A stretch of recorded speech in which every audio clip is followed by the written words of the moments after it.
Vizuri niliishi sana na wao, chakula changu cha kwao sikuwashusha samani. Sikaenda kuzusha kwa mitandao, maneno neno kibao mpaka siri za ndani.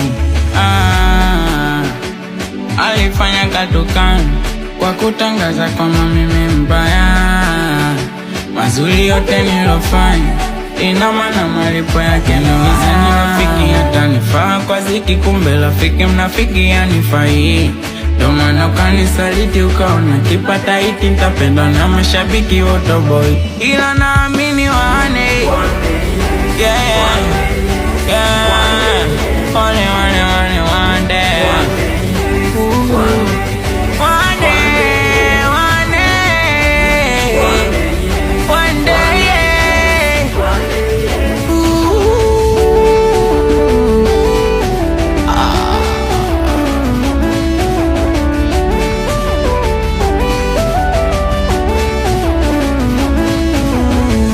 Ili usipitwe na matukio mbalimbali na uwe wa kwanza kutazama video zetu, tafadhali bonyeza neno subscribe hapo chini ya video hii, kisha bonyeza alama ya kengele itakayotokea. Asante.